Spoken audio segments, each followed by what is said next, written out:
What's up, y'all? Welcome back to a brand new video. This is episode 5 of a series where I am casting the Harry Potter TV show for HBO Max, and we're just going to be going through some different castings here for Order of the Phoenix, and I'm gonna cast some of these people. This is based on the books, though I use the movies as a slight reference point because I think they're phenomenally cast, and I absolutely adore the Harry Potter movies, and so I adore the books as well, which is why I'm doing this. If you missed the first 4 episodes, I would recommend going to check those out.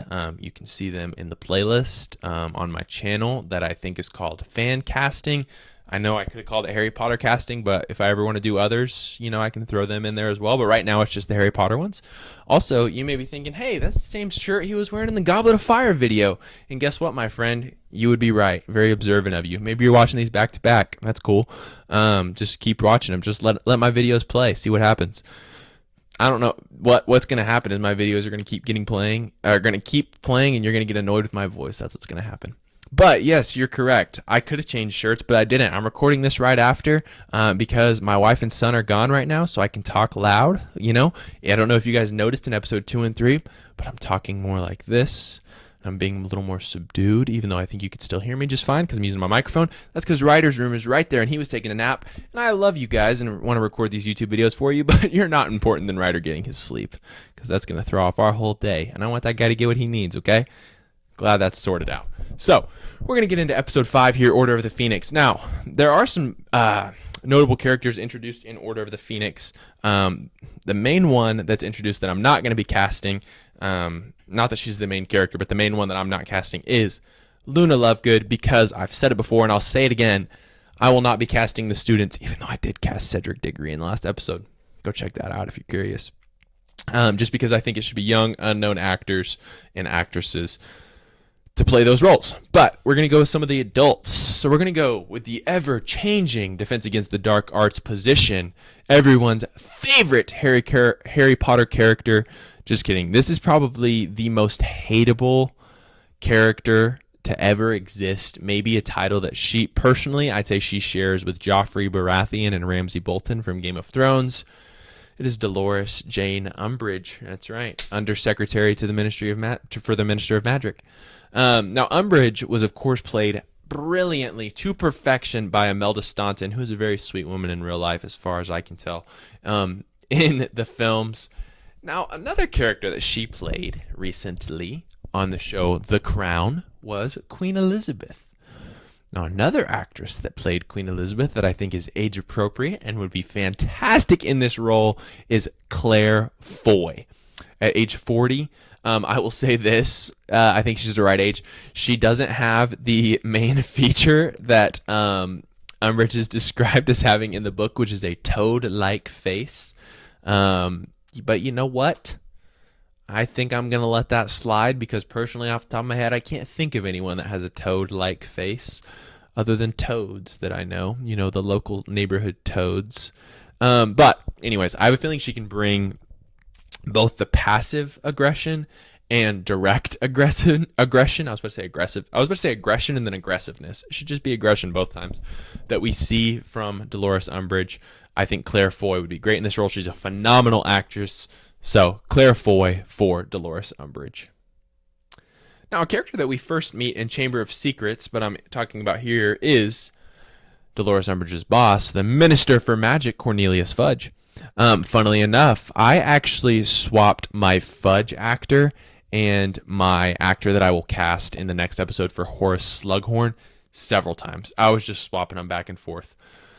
I think either one of them could play either character, and so I just kept going.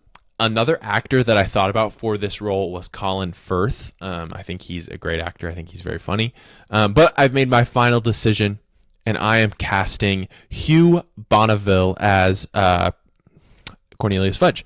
Now, he is mostly known for his role, of course, on Downton Abbey and in the Paddington movies as Mr. Brown. Now, the reason that I tipped him here, tipped the scale for him here instead of for Slughorn, and I'll talk about the Slughorn actor in the next video, is because I feel like he can play a little more stoic. I said stoic. Stoic's not necessarily the right word. Serious, stern, still goofy, and still kind of a putz. let me look something up here, guys. Sorry. This is an awkward pause, I know. I just wanted to look up the word putz and make sure that it wasn't like a slur or something I just said, because I was like, that sounds like it could potentially be problematic. If it is, I apologize. Not my intention, but I didn't see anything that said it was. It just said it was a worthless person. So I guess it's a slur to the person you're talking about, but not a specific group of people. So I'm going to say it. And anyways, I'll move on now. Cool. This is a good segment here. Should I put a timestamp where I have all the timestamps of the people I'm casting? Should I put a timestamp for the last 30 seconds that says Shane maybe says a slur? Nope, not going to do that. I should probably move on. So, Hugh Bonneville, love that guy. Fudge is goofy. He's a little hapless, but he becomes serious and antagonistic in this book, and not because he's a villain, but because he's a politician. And I think Hugh Bonneville can capture that perfectly. So, Hugh Bonneville for Cornelius Fudge. Next, we have the Black Family House Elf Kreacher. Now, no offense to Kreacher, I don't know if he was I wasn't sure if he was important enough to include here, but I had the thought when I was casting Dobby. One of the better motion capture actors currently out there is British actor Toby Kebbell. Now, the reason that I did not cast him for Dobby is because he's usually too serious and gloomy. Guess what? If you made Dobby serious, gloomy, and just dark, that's Kreacher right there. Now, Toby Kebbell is known, unfortunately, for his role as Doctor Doom in Fantastic Four. That's the movie of his I've watched most recently. But I think his most notable role is that of Koba in the Planet of the Apes trilogy, the more recent trilogy. He's phenomenal in that, and I think Kreacher is a very similar role. Obviously, he has the motion capture experience, which is extremely important. So, Toby Kebbell here as Kreacher. Now, a member of the Black family that we meet again in book 5 is the deranged Bellatrix Lestrange. Now, for Bellatrix, I would go with Eva Green. She's perfect in age to match my Narcissa actress, who we'll meet in the next episode. Or maybe it's the 7th episode. No, it's the next episode. As well as my Lucius Malfoy and Sirius Black actors, who were Harry Lloyd and who did I cast for Sirius Black? Aaron Taylor Johnson, which if you're curious, it's because she's Narcissa's sister. Narcissa